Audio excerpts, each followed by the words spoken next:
یہ ماہ ذوالحجہ ہے اور ہجری سالوں میں آخری مہینہ ہے، اور اس کی 18 تاریخ کو خلیفہ سوم امیر المؤمنین سیدنا عثمان ابن عفان ذو النورین رضی اللہ تعالی عنہ آپ کا یوم شہادت ہے۔ تو اسی مناسبت سے آپ کے فضائل اور کمالات کے حوالے سے چند باتیں آپ کے سامنے عرض کروں گا۔ اللہ رب العزت ہم سب کو صحابہ کرام کے فیض سے مالا مال فرمائے، اور ہم سب کو ان کے نقش قدم اور ان کی راہ پر چلنے کی سعادت نصیب کرے، کہ جن کے بارے میں ہمارے آقا صلی اللہ علیہ وسلم نے فرمایا، اصحابی کالنجوم، میرے صحابہ یہ ستاروں کی مانند ہیں، فَبِأَيِّ اقْتَدَيْتُمْ اهْتَدَيْتُمْ، تم میرے کسی بھی صحابی کی پیروی کرو گے تو ہدایت پالو گے۔ اللہ تعالی ہم سب کو صحابہ کرام کی محبت اور الفت عطا فرمائے، اور ہمیں ان کے نقش قدم پر چلنے کی سعادت نصیب فرمائے۔ سب سے پہلے جو اسلام لے کے آئے وہ سیدنا صدیق اکبر، سیدہ خدیجہ، مولا علی اور سیدنا زید رضی اللہ تعالی عنہم، یہ ایمان لے کے آئے۔ ان کے بعد جو ایمان لے کے آئے وہ سیدنا عثمان غنی ذو النورین ہے، یہ 5ویں نمبر پر یہ اسلام لے کر آئے، اور ان کا لقب جو ہے وہ جامع القرآن بھی ہے، قرآن کو کتابی صورت میں جمع کرنے والے۔ یہ جیسے اب صحیفہ، اب تو پرنٹنگ ہے، پہلے قرآن پاک لکھا جاتا تھا ہڈیوں پر۔ جب قرآن پاک نازل ہونا شروع ہوا تو قرآن پاک جو تھا وہ، چونکہ اس وقت ورق تو ہوتے نہیں تھے، تو قرآن پاک ہڈیوں پہ لکھا جاتا۔ اب اونٹ کی ہڈی کافی بڑی بڑی ہوتی، اس طرح مختلف جانوروں کی ہڈیاں، ان کے اوپر قرآن پاک لکھا جاتا۔ درختوں کے پتے جو مضبوط پتے ہوتے ہیں ان پر قرآن پاک جو تھا وہ لکھا جاتا۔ اس طرح قرآن پاک جو ہے وہ محفوظ ہوا۔ اس کو کتابی صورت جو دینے والے ہیں سب سے پہلے وہ سیدنا عثمان غنی ذو النورین ہے، اور جامع القرآن اس لیے آپ کو کہا جاتا ہے، آپ کا لقب ہے جامع القرآن، قرآن کو جمع کرنے والے۔ پھر آپ کی ایک اور فضیلت جو آدم علیہ السلام سے لے کر قیامت تک کسی کو بھی نصیب نہیں ہوگی، کہ ہمارے آقا صلی اللہ علیہ وسلم کی 2 شہزادیاں یکے بعد دیگرے آپ کے نکاح میں آئیں۔ اس کی تفصیل میں آگے عرض کروں گا۔ جب یہ ایمان لے کے آئے تو ان کے جو چچا تھے حکم بن ابی العاص بڑے ناراض ہوئے، اور یہ بڑے ایک شاہانہ انداز کے ساتھ مکہ میں رہتے تھے۔ تو حکم بن عاص نے ان کو گرفتار کر لیا اور ایک رسی سے مضبوطی سے کے ساتھ باندھ دیا، اور کہا کہ تب تک نہیں چھوڑوں گا جب تک تم محمد کا دین نہیں چھوڑ سکتے، جب تک محمد صلی اللہ علیہ وسلم کا دین نہیں چھوڑو گے تب تک میں تمہیں نہیں چھوڑوں گا۔ تو عثمان بن رضی اللہ تعالیٰ عنہ، عثمان غنی رضی اللہ تعالیٰ عنہ نے یہ فرمایا کہ واللہ لا ادعہ ابدا ولا افارقہ، کہ اللہ رب العزت کی قسم میں محمد مصطفیٰ کے دین کو میں کبھی بھی نہیں چھوڑ سکتا۔ سختی کے ساتھ اس پر انہوں نے جواب دیا، تو بالآخر وہ ہار گئے اور حق جیت گیا، تو انہوں نے ان کو چھوڑ دیا۔ پھر یہ عثمان غنی رضی اللہ تعالیٰ عنہ یہ اتنے محبت والے تھے کہ قریش ان کے ساتھ بڑی محبت کیا کرتے تھے، بڑی محبت۔ اچھا، ایک کہاوت میں آپ کو یہ سمجھانے کے لیے، ایک کہاوت بڑی مشہور ہے، حاتم طائی۔ حاتم طائی، یہ حاتم طائی کا نام سن کر کیا ذہن میں آیا آپ کے؟ بولے سخاوت والا، کہ حاتم طائی یہ بڑی سخاوت کرنے والا تھا۔ ایسے ہی اگر کوئی کسی سے محبت کا اظہار کرنا چاہتا، یہ بڑی زبردست بات ہے، کوئی کسی سے محبت کا، مکہ والے کسی سے محبت کا اظہار کرنا چاہتے تو مکہ والے انہیں یہ نہیں کہتے تھے کہ میں آپ سے بڑی محبت کرتا ہوں، بلکہ وہ یہ کہتے تھے کہ مجھے آپ سے اتنی محبت ہے جتنی قریش کو عثمان سے محبت ہے. یعنی سیدنا عثمان غنی رضی اللہ تعالیٰ عنہ سے قریش اس قدر محبت کرتے تھے کہ وہ ضرب المثل بن گئی، وہ مثال بن گئی، وہ ایک کہاوت بن گئی کہ جتنی قریش عثمان سے محبت کرتے ہیں اتنا میں تم سے محبت کرتا ہوں. تو اس قدر اللہ تعالیٰ نے عثمان غنی رضی اللہ تعالیٰ عنہ کو محبوب رکھا تھا. عبداللہ بن عمر کہتے ہیں کہ آپ صلی اللہ علیہ وسلم کی بارگاہ میں سیدنا عثمان غنی رضی اللہ تعالیٰ عنہ کو ذکر کیا گیا تو آپ صلی اللہ علیہ وسلم نے فرمایا عثمان تو نور والا ہے. عثمان غنی رضی اللہ عنہ نے ایک دفعہ سوال کیا، عرض کی یا رسول صلی اللہ علیہ وسلم یہ جنت میں چمک ہوگی، جنت میں چمک یہ ہوگی کہ وہاں پہ نور ہوگا؟ میرے آقا صلی اللہ علیہ وسلم فرمائے ہاں عثمان نور ہوگا، لیکن جب تو جنت میں جائے گا تو جنت میں دگنی روشنی ہو جائے گی، وہ چمک بڑھ جائے گی جب تو جنت میں جائے گا. تو حضور نے فرمایا عثمان تو نور والا ہے. عرض کی گئی حضور یہ نور سے کیا مراد؟ آپ صلی اللہ علیہ وسلم فرمایا نور سے مراد آسمانوں اور جنتوں کا نور ہے. سبحان اللہ، کام نہیں ہونی چاہیے. نور سے مراد آسمانوں اور جنتوں کا نور ہے، اور یہ نور جنتی حوروں کو بھی شرماتا ہے، یہ نور جنتی حوروں کو بھی شرماتا ہے جو عثمان کا نور ہے. پھر آپ صلی اللہ علیہ وسلم نے فرمایا کہ میں نے اس نور سے اپنی لخت جگر، وہ بھی نور، سیدہ رقیہ، اپنی لخت جگر سیدہ رقیہ، اس کا نکاح کیا. تو عالم ملائکہ میں بھی ان کا نام ذوالنور، نور والا رکھا گیا. اچھا، ذوالنور کا معنی ہے نور، ایک نور والا، ذوالنورین دو نور والے، ذوالنورین دو نور والے. اب دو نور والے کیوں؟ اس لیے کہ آپ صلی اللہ علیہ وسلم نے اپنے دو نور، دو بولو نور، دو نور سے کیا مراد ہے؟ حضور کی دونوں صاحبزادیاں، حضور کی دونوں شہزادیاں سیدہ رقیہ اور سیدہ ام کلثوم، یہ آپ صلی اللہ علیہ وسلم نے عثمان غنی کے نکاح میں یکے بعد دیگرے دی، تو اس لیے ان کا نام بڑھ گیا ذوالنورین، دو نور والا. پھر آخر میں آپ صلی اللہ علیہ وسلم نے ارشاد فرمایا جس نے عثمان کو گالی دی اس نے مجھے گالی دی، جس نے عثمان کو برا بلا کہا اس نے مجھے برا بلا کہا. مولا کائنات مولا علی شیر خدا کرم اللہ تعالی وجہہ الکریم، ان کا نکاح ہوا سیدہ طیبہ سیدہ کائنات سیدہ فاطمہ الزہرا سلام اللہ علیہا ورضی اللہ تعالی عنہا، ان سے نکاح ہوا. اور وہ کس کے حکم سے نکاح ہوا؟ کہ حضور نے فرمایا کہ مجھے اللہ نے حکم دیا ہے کہ میں اپنی بیٹی فاطمہ کا نکاح علی سے کروں. مجھے اللہ نے حکم دیا ہے کہ میں اپنی بیٹی فاطمہ کا نکاح علی سے کروں. اور یہی قاعدہ، اور وہاں تو ہم بڑھا کر لوگ اس کو بیان کرتے ہیں کہ اللہ کے حکم سے اللہ بھی یہ چاہتا تھا کہ فاطمہ کا نکاح مولا علی سے ہو. بالکل یہی بالکل درست بات ہے.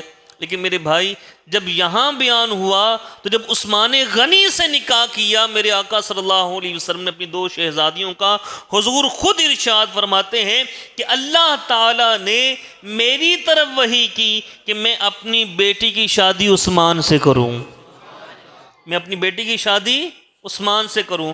جب سیدہ کی شادی مولا علی سے اور مولا علی رتبے والے ہو جاتے ہیں تو جب سیدہ کی بہن سیدہ ام کلثوم اور سیدہ رقیہ کی شادی عثمان غنی سے ہو تو ان کا رتبے کا عالم کیا ہوگا. اور پھر آگے چلیے، جناب سیدنا ابو ہریرہ بیان کرتے ہیں، امام طبرانی اس حدیث پاک کو نقل کرتے ہیں کہ رقیہ رضی اللہ تعالی عنہا وعلیہ السلام، یہ کون ہے؟ حضور کی شہزادی. کہتے ہیں کہ حضور کے پاس آئیں اور ان کے ہاتھ میں کنگا تھا، کومب، یہ جس سے ہم بال سنوارتے ہیں، کنگا.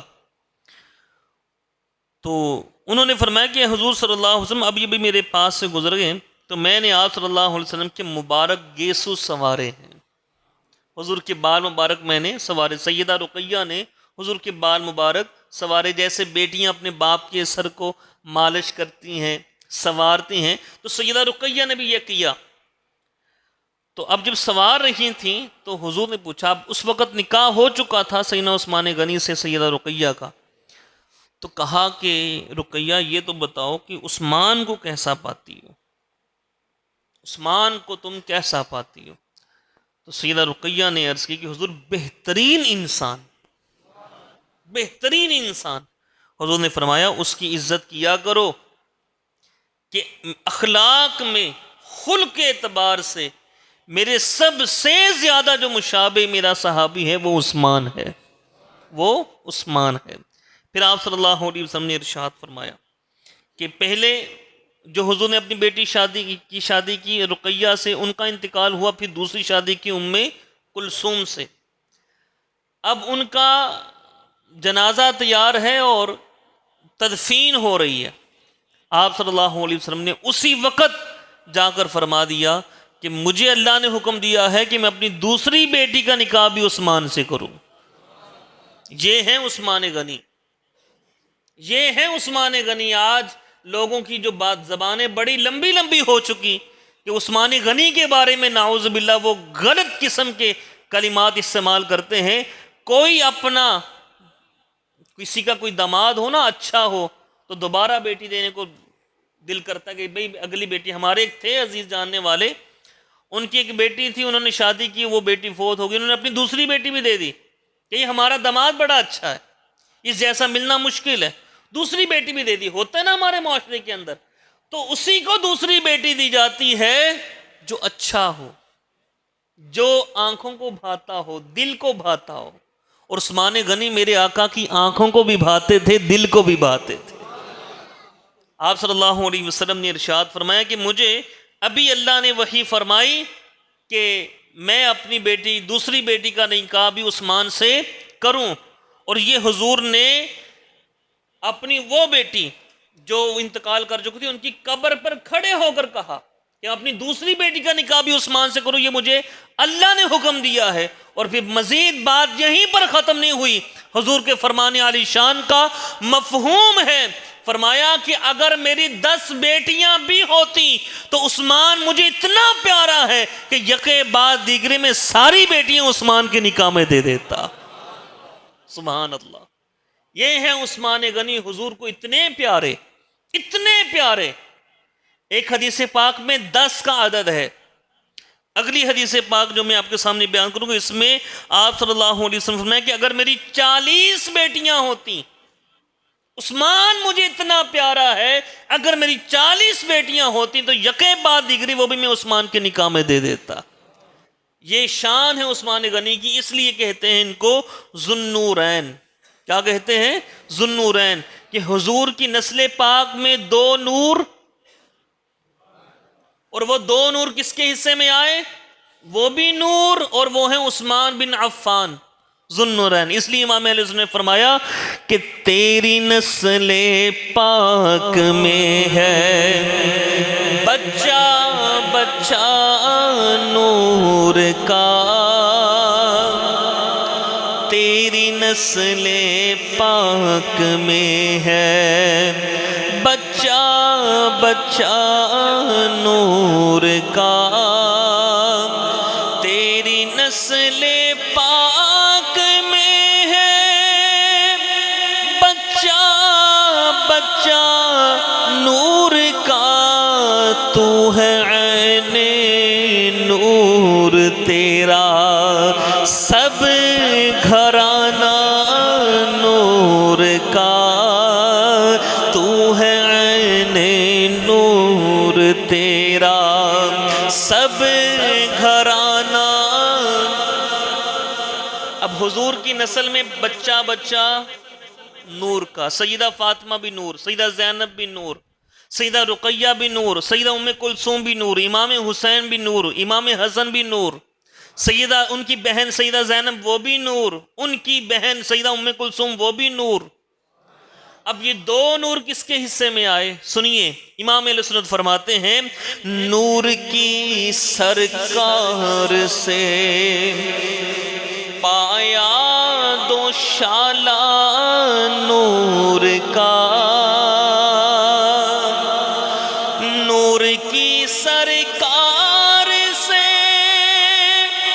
پایا دو شالہ نور کا، ہو مبارک تم کو ذوالنورین جوڑا نور کا، ہو مبارک تم کو ذوالنورین جوڑا۔ تو یہ سعادت اللہ تعالیٰ نے عثمان غنی رضی اللہ تعالیٰ عنہ کے حصے میں رکھی کہ آدم علیہ السلام سے لے کر خاتم الانبیاء تک کسی کے حصے میں کسی نبی کی دو بیٹیاں ایک شخص کے نکاح میں نہیں آئیں، اور وہ آئی ہیں تو صرف اور صرف سیدنا عثمان غنی ذوالنورین کے حصے میں آئی۔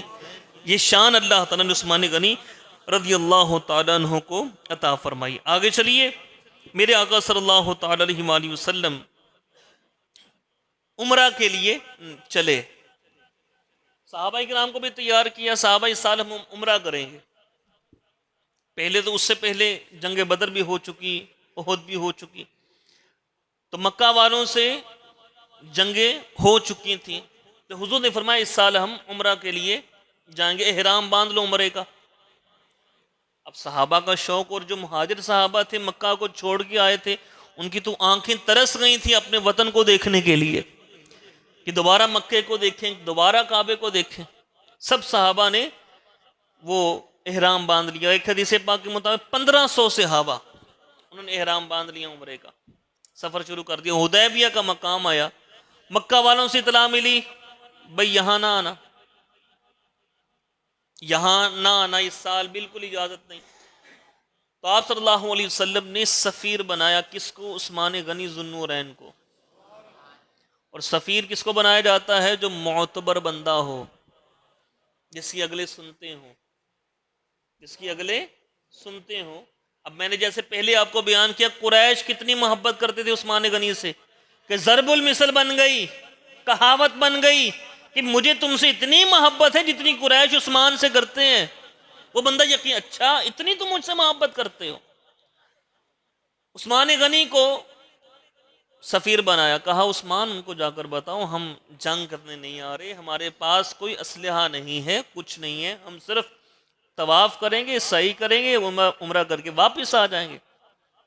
عثمان غنی وہاں پر گئے، وہاں پر گئے، قریش کے سرداروں نے عثمان غنی کی آؤ بھگت کی، کیونکہ قریش محبت کرتے تھے عثمان غنی سے۔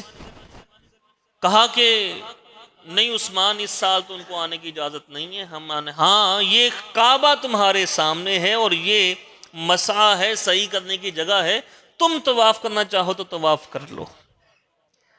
اچھا کعبہ سامنے ہے عثمان غنی کے، اور عثمان غنی بھی مکی ہیں، مکہ سے ہجرت کر کے گئے نا مدینہ پاک، وطن تھا اپنا، ہجرت کی اسلام کے لیے گئے مدینہ پاک، ان کے دل میں کتنی تڑپ ہوگی مکہ کی محبت کی۔ آج ہمارے سامنے اگر مکہ پاک کا، خانہ کعبہ کا تذکرہ ہو تو بعض اوقات ہماری آنکھوں میں آنسو آ جاتے ہیں، تو جو وہاں کے رہائشی ہوں ان کی محبت کا کعبے سے کیا عالم ہوگا۔ کہا کہ عثمان یہ سامنے کعبہ ہے، تم طواف کرنا چاہو تو طواف کر لو، عمرہ کرنا چاہو تو عمرہ کر لو، لیکن محمد مصطفیٰ اور ان کے باقی صحابہ ان کو اجازت نہیں ہے۔ اچھا یہاں یہ بات ہو رہی ہے، اور ادھر حضور سے صحابہ کہہ رہے ہیں حضور عثمان کتنا خوش نصیب ہے، اس کے سامنے کعبہ ہوگا اور وہ تو طواف کر رہا ہوگا، وہ تو خانہ کعبہ کا طواف کر رہا ہوگا، اور ہماری آنکھیں ترس رہی ہیں ہم کعبے کو دیکھیں۔ اچھا ادھر آفر ہو گئی عثمان طواف کر لو، اور ادھر صحابہ کیا کہہ رہے ہیں کہ عثمان کتنا خوش نصیب ہے، وہ طواف کر رہا ہوگا۔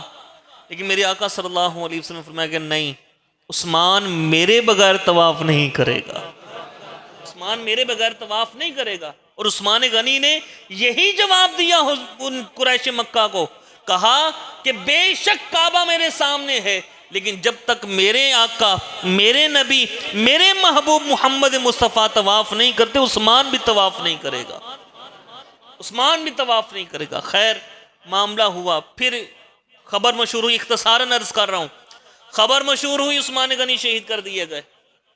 اللہ اکبر۔ اب ادھر آپ صلی اللہ علیہ وسلم نے بیت رضوان، اس کا تذکرہ آیا قرآن پاک میں، اس کو بیت رضوان کہا گیا۔ ایک درخت کے نیچے وہ بیعت لی گئی، اللہ تعالیٰ نے اس کا ذکر قرآن پاک میں فرمایا۔ آپ صلی اللہ علیہ وسلم نے سارے صحابہ سے یہ بیعت باقاعدہ لی، درخت کے نیچے بیٹھ گئے، ایک ایک صحابی آتے گئے، اپنا ہاتھ حضور کے ہاتھوں میں دیتے گئے اور فرماتے کہ ہم عثمان کا بدلہ لے کر ہی جائیں گے، اپنی جان کی پرواہ نہیں کریں گے، عثمان کا بدلہ لے کر ہی جائیں گے۔ اب ایک صحابی آئے، انہوں نے اپنا ہاتھ، دوسرے آئے، تیسرے آئے، چوتھے، سب صحابہ نے بیعت کی حضور کے ہاتھ پر، اپنا ہاتھ حضور کے ہاتھ میں دیا اور کہا کہ یہ ہم اس بات پر بیعت کرتے ہیں کہ ہم عثمان کا بدلہ لیے بغیر نہیں جائیں گے۔ اب آخر میں ایک رہ گئے اور وہ ہیں عثمان غنی خود، عثمان غنی خود۔ اب سب صحابہ وہاں پر موجود تھے، عثمان غنی کہاں پر تھے؟ مکہ پاک میں۔ میرے آقا صلی اللہ علیہ وسلم نے فرمایا یہ عثمان کا ہاتھ ہے، اس چیز کی لذت لیجئے، عثمان غنی کے مقدر پہ قربان، حضور نے اپنے ہاتھ کو عثمان غنی کا ہاتھ کہا۔ حضور نے فرمایا یہ عثمان کا ہاتھ، اور یہ میں عثمان کی طرف سے بیعت کر رہا ہوں، اور یہ میں عثمان کی طرف سے بیعت کر رہا ہوں۔ اللہ تعالیٰ نے اس بیعت کا ذکر قرآن پاک میں فرمایا لَقَدْ رَضِيَ اللَّهُ عَنِ الْمُؤْمِنِينَ، اللہ تعالیٰ ان تمام مومنوں سے راضی ہو گیا، اس يُبَايِعُونَكَ تَحْتَ الشَّجَرَةِ، جب درخت کے نیچے وہ بیعت کر رہے تھے، جب درخت کے نیچے وہ بیعت کر رہے تھے، اللہ سب ان مومنین سے راضی ہو گیا۔ یہ بیعت رضوان کہلاتی ہے، اللہ کی رضا مل گئی۔ اور اس میں عثمان غنی کو کیا ملا کہ حضور نے اپنے ہاتھ کو عثمان کا ہاتھ قرار دیا، اور پھر حضور نے فرمایا یہ عثمان کا ہاتھ اور عثمان کی طرف سے میں بیعت کرتا ہوں۔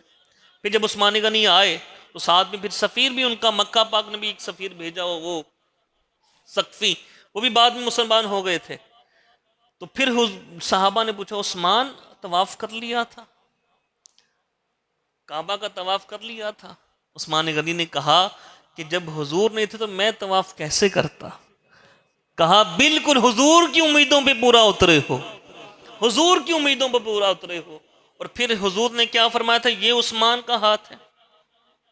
پھر عثمان غنی نے بھی جو لاج رکھی حضور کی اس کمال، اس بات کی، عثمان غنی فرماتے ہیں جب سے حضور نے جس ہاتھ کو اپنا ہاتھ فرمایا ہے نا، میں نے کبھی اس کو غلط، یعنی غلط جگہ پہ نہیں لگایا، ناپاک جگہ پہ نہیں لگایا، کہ اس کو حضور نے اپنا ہاتھ فرمایا ہے، میں نے کبھی اس کو ناپاک جگہ پہ نہیں لگایا۔ یہ عشق ہے عثمان غنی کا حضور سے۔ اور پھر آپ صلی اللہ تعالی علیہ وآلہ وسلم نے ارشاد فرمایا ہر نبی کے لیے جنت میں ایک رفیق ہوگا، اور میرا رفیق عثمان ہے، میرا رفیق عثمان ہے۔ آگے چلیے، سبحان اللہ۔ میرے آقا صلی اللہ تعالی علیہ وآلہ وسلم باغ میں تشریف فرما تھے مدینہ منورہ کے، ایک لکڑی آپ کے پاس تھی، اس کو پانی اور مٹی میں پھیر رہے تھے، مٹی اور پانی اس میں اس کو پھیر رہے تھے۔ ایک شخص نے دروازے کھولنے کے لیے کہا، فرمایا دو دروازہ کھول دو اور اس کو کہو تجھے جنتی ہونے کی بشارت ہے۔ حضور کیا کر رہے ہیں؟ لکڑی ہے، لکڑی کے ساتھ پانی اور مٹی میں اس کو مکس کر رہے ہیں۔ دیکھا نہیں ہے کون ہے دروازے پہ، لیکن وہ تو نبی غیب دان ہیں، وہ تو جانتے ہیں، وہ تو جانتے ہیں۔ حضور لکڑی کے ساتھ، فرمایا دروازہ کھٹکا، فرمایا دروازہ کھول دو اور آنے والے کو جنت کی بشارت دے دو۔ جانے والا گیا، ابو موسیٰ اشعری کہتے ہیں کہ میں نے دروازہ کھولا تو دیکھا وہ صدیق اکبر تھے، تو میں نے ان کو جنت کی بشارت دی۔ پھر دروازہ کھٹکا، حضور وہی عمل کر رہے ہیں، لکڑی کے ساتھ پانی اور مٹی کو مکس کر رہے ہیں۔ پھر دروازہ کھٹکا، حضور نے فرمایا اس کو بھی جنت کی بشارت دے دو، اس کو بھی جنت کی بشارت دے دو۔ اب لوگ تو لکھنے والے لکھ گئے، اللہ ان کو ہدایت دے کہ بھئی نبی کو تو دیوار کے پیچھے کا علم نہیں ہے، استغفر اللہ، یہ بھی لکھ گئے. اور یہ تو دیوار سے پیچھے کی بات ہے نا، کہ دروازہ کھٹکا دیوار سے اس طرف ہی دروازہ ہوتا ہے نا. اور حضور جاننے پہ آئیں تو عرش اولا کی خبریں دے دے. سبحان اللہ. ایک حدیث پاک سنا دوں. جب کسی اللہ اکبر،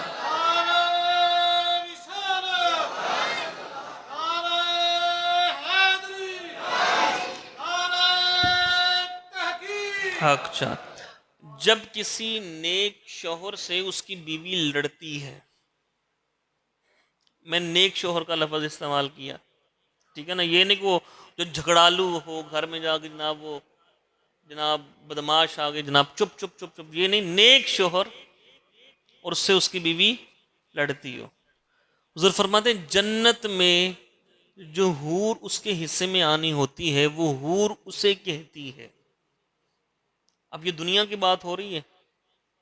نیک شوہر اور اس سے جب اس کی بیوی لڑتی ہے تو شوہر کے حصے میں جو جنتی حور آنی ہوتی ہے وہ حور اس بیوی سے کہتی ہے اسے نہ ڈانٹو، اس سے نہ لڑو، اس سے نہ لڑو. کہاں پر؟ بولو. جنت میں کون کہتی ہے؟ حور کہتی ہے. اچھا، حور کو بھی پتہ ہے کب لڑنا ہے اس نے، حور کو بھی پتہ ہے بھئی یہ کب لڑ رہی ہے، اور حور کو یہ بھی پتہ ہے جنتی ہے، اور حور کو یہ بھی پتہ ہے کہ میرے حصے میں یہ آئے گا، میں اس کے حصے میں ہوں. وہ جنت میں حور کہتی ہے وہ اس سے نہ لڑو، یہ جنت میں آ جائے گا، اس کے لیے سکون ہی سکون ہے. آپ سب بھی بہت اچھے ہیں، نیک شوہر ہیں، سکون ہی سکون ہے انشاءاللہ. ٹھیک ہے نا جی. اب بات یہ ہے کہ وہ ساتوں آسمان اوپر جنت، وہاں سے حور اپنے حصے میں آنے والے وہ جو بندہ ہے اس کو دیکھ لیتی ہے تو نبی اکرم صلی اللہ علیہ وسلم کا عالم کیا ہوگا. حضور کا یہ شان ہے خدمت گاروں کی، سردار کا عالم کیا ہوگا.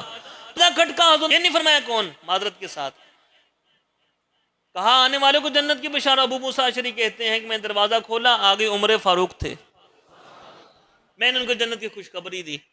کہتے پھر دروازہ کھٹکا تو پھر آپ صلی اللہ علیہ وسلم نے پہلے 2 مرتبہ یہ فرمایا تھا کہ آنے والے کو جنت کی بشارت دے دو، دوسرے کو بھی یہ فرمایا آنے والے کو جنت کی بشارت دے دو. جب یہ تیسری دفعہ دروازہ کھٹکا نا، حضور نے یہ فرمایا مصیبتوں اور تکلیفوں کے ساتھ اسے جنت کی بشارت دو. پہلے یہ الفاظ نہیں تھے، مصائب اور آلام، یعنی جنت جاؤ گے، جنت کی بشارت ہے، لیکن دنیا میں تجھے مصیبتوں پر مصیبتیں آئیں گی، تکلیفیں آئیں گی. مصائب اور آلام کے ساتھ جنت کی بشارت دے دو. اب دروازہ کھولا، وہ عثمان بن عفان تھے، عثمان غنی ذو النورین وہ تھے.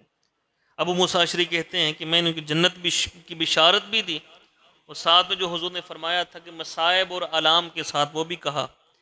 پھر آپ صلی اللہ علیہ وسلم کے سامنے جب حضرت عثمان آئے تو کہا اے اللہ اس عثمان کو صبر عطا فرما، اس عثمان کو صبر عطا فرما، اور فرمایا اللہ ہی مستعان ہے کہ اللہ ہی مدد فرمانے والا ہے. یہ عثمان غنی رضی اللہ عنہ کے بارے میں فرمایا. ایک بڑی زبردست حدیث پاک حضور نے ارشاد فرمایا کہ عثمان سے فرشتے بھی حیا کرتے ہیں. اور اس حدیث پاک کا جو پیچھے پوری حدیث پاک میں آپ کے سامنے رکھتا ہوں.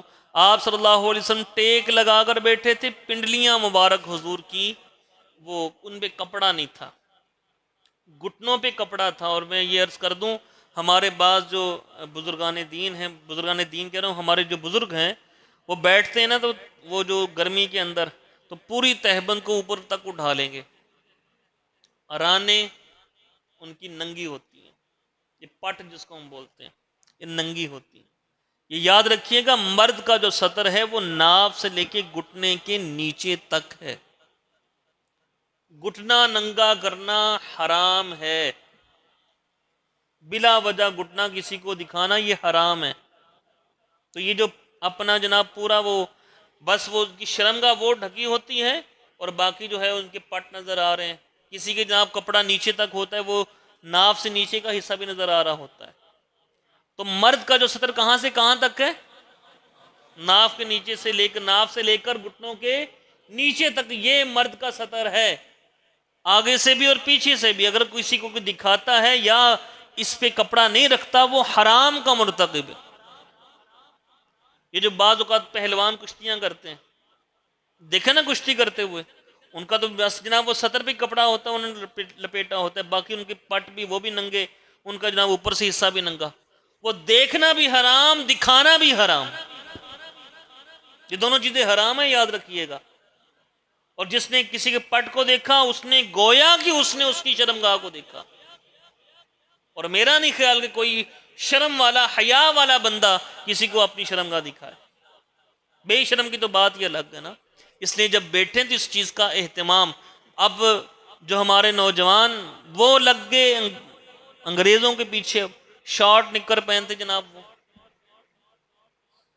شارٹ نکر پہن کے 1 to 5 کو کک لگائی بھاگے پھر رہے ہیں جناب، کبھی ادھر جا رہے ہیں ادھر جا رہے ہیں۔ یہ شارٹ نکر پہننا کہ گھٹنے نظر آ رہے ہوں یا پٹ کا ران کا کوئی حصہ نظر آ رہا ہوں، یہ حرام ہے، یہ یاد رکھیے گا۔ اس لیے اپنے بچوں کو بھی اس حوالے سے بتائیے اور خود بھی اس پر عمل کیجیے۔ کبھی بھی کسی کے سامنے یہ ناف سے لے کے گھٹنے کے حصے نیچے تک جو حصہ ہے، یہ کسی کو دکھانا یہ حرام، اور کسی کا دیکھنا بھی حرام۔ اب پہلوانی دیکھ رہے ہیں اور کوئی کہے اس نے ننگا کیا میں کیا کروں؟ بھئی تم نہ دیکھو نا، نہ دیکھو تم۔ تین چیزوں کا خیال کرنا چاہیے۔ تو آپ صلی اللہ علیہ وسلم پنڈلیاں مبارک جو تھی، گھٹنے کے جو نیچے والا حصہ تھا، پنڈلیاں وہ ننگی تھی، حضور ٹیک لگا کر بیٹھے تھے۔ دروازہ کھٹکا، فرمایا آنے تو، حضور ویسے کہ ویسے بیٹھے رہے۔ اما عائشہ صدیقہ اس حدیث پاک کو روایت کرنے والی ہیں، حضور ویسے کہ ویسے بیٹھے رہے، صدیق اکبر آئے، پھر دروازہ کھٹکا، کہاں آنے دو، عمر تھے، ویسے کہ ویسے بیٹھے رہے۔ صدیق اکبر آئے، ٹیک لگا کر بیٹھے ہیں، پنڈلیاں مبارک ننگی ہیں، اور ویسے کہ ویسے ہی بیٹھے رہے۔ عمر آئے، تب بھی یہی معاملہ۔ آگے چلیے، دروازہ کھٹکا، کہا کون؟ کہا عثمان۔ فرمایا ٹھہرو ٹھہرو ایک منٹ، سیدھے ہو کے بیٹھے، پنڈلیاں مبارک کو ڈھانپا، فرمایا اب آنے دو۔ اما عائشہ صدیقہ رضی اللہ تعالیٰ عنہا انہوں نے عرض کی، حضور میرے ابا جان آئے، صدیق اکبر آئے، فاروق اعظم آئے، آپ نے ایسا اہتمام نہیں کیا، عثمان کے ساتھ کیوں؟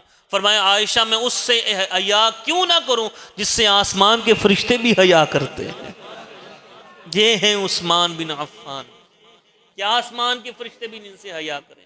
اللہ تعالی ہم سب کو ان کی حیا کا حصہ عطا فرمائے۔ اور ان سے بغض رکھنا، ایک جنازہ لایا گیا حضور کی بارگاہ میں، اور آپ صلی اللہ علیہ وسلم جنازہ پڑھانے میں حریص تھے کہ جنازہ والے کی بخشش ہو جائے، جس کا جنازہ میت کی بخشش ہو، جس کا جنازہ پڑھا جا رہا ہے اس کی بخشش ہو جائے۔ جنازہ پڑھانے کی حریص تھے حضور، جنازہ لایا گیا، عرض کی حضور نماز جنازہ پڑھا دیں، فرمایا نہیں، اس کا جنازہ میں نہیں پڑھوں گا، اس کا جنازہ میں نہیں پڑھوں گا۔ نمازیں پڑھتے تھے وہ، روزے بھی رکھتے تھے، حج بھی کیے تھے، زکاتیں بھی دی تھی، اور نمازیں بھی کسی عام گلی محلے یا علاقے کے امام کے پیچھے نہیں، امام الانبیاء کے پیچھے۔ یہ بات غور سے سننے والی ہے، اور وہ جو صحابہ کے دشمن ہیں، ابھی ان کی زبانیں کھل رہی ہیں اور مزید بھی آگے اگلے مہینے میں کھلنے والی ہیں، وہ صحابہ کو تان کریں گے، یا ان سے اپنے آپ کو بچا کے رکھیے گا، بچا کر رکھیے گا اپنے آپ کو، اپنی اولادوں کو بھی ان سے، ان کی کلمات سے، ان کی صحبتوں سے بچیے گا۔ کہیں ایسا نہ ہو کہ بے ادبوں میں شمار ہو جائے، اور جو بے ادب ہوتا ہے وہ بے نصیب ہوتا ہے، بد نصیب ہوتا ہے۔ جنازہ لایا گیا حضور کی بارگاہ میں، جنازہ پڑھا دیں، فرمایا نہیں، اس کا جنازہ نہیں پڑھوں گا۔ دیکھیں ساری عبادتیں وہ کرتا ہوگا، لیکن حضور جنازہ کیوں نہیں پڑھیں گے؟ فرمایا اس کے دل میں میرے عثمان کا بغض ہے، یہ میرے عثمان کو اچھا نہیں سمجھتا، اس کے دل میں میرے عثمان کا بغض ہے، فرمایا اس لیے میں اس کا جنازہ نہیں پڑھاؤں گا۔ اور میرے بھائی، جو نبی کی نظروں سے اتر جائے، کیا اس کے لیے جنت، کیسے اس کی قبر ہوگی، کیا اس کا حشر ہوگا۔ جو نبی کی نظروں سے، نبی کی نظروں میں ایک اور حدیث پاک سن لیجئے. ایک صحابی شراب پیتے تھے، شراب حرام ہوئی لیکن شراب پینے کی عادت ہے، شراب پی، حضور کی بارگاہ میں لائے گئے، فرمایا کوڑے لگاؤ اس کو، کوڑے لگائے. دوسری مرتبہ پھر توبہ کی انہوں نے، پھر انہوں سے شراب پی ہو گئی، پی لی شراب، عادت بنی ہوئی تھی، شراب پھر پی لی، پھر حضور کی بارگاہ میں آئے، فرمایا کوڑے لگاؤ، پھر کوڑے لگائے گئے. تیسری مرتبہ پھر کوڑے لگائے گئے. ایک شخص کہنے لگا اس پر تو اللہ کی لعنت ہو کہ بار بار شراب پی جا رہا ہے. حضور نے فرمایا لا لا لا لا، اس پر لعنت نہ کرو. حضور نے فرمایا واللہ، اللہ کی قسم، یہ اللہ اس کے رسول سے محبت کرتا ہے. دیکھ لیں، ایک طرف شرابی ہے لیکن اس کا عقیدہ درست ہے. تو حضور خدا کی قسم اٹھا کر کہہ رہے ہیں کہ وہ اللہ اس کے رسول سے محبت. اور ایک شخص نماز روزہ حج زکوٰۃ ہیں لیکن دل میں بغض ہے عثمان کا، فرمایا میں اس کی جنازہ نہیں پڑھاؤں گا، میں اس کی جنازہ نہیں پڑھاؤں گا. اس لیے سارے صحابہ سے محبت رکھیے. اللہ تعالی ہمارے جو ہم نے مختصر سا ذکر کیا عثمان بن عفان کا، اللہ تعالی ہمیں اس کا اجر عطا فرمائے. عثمان بن عفان رضی اللہ تعالیٰ عنہ کے فیض سے ہم سب کو مالا مال فرمائے. وآخر دعوانا ان الحمد للہ رب العالمین.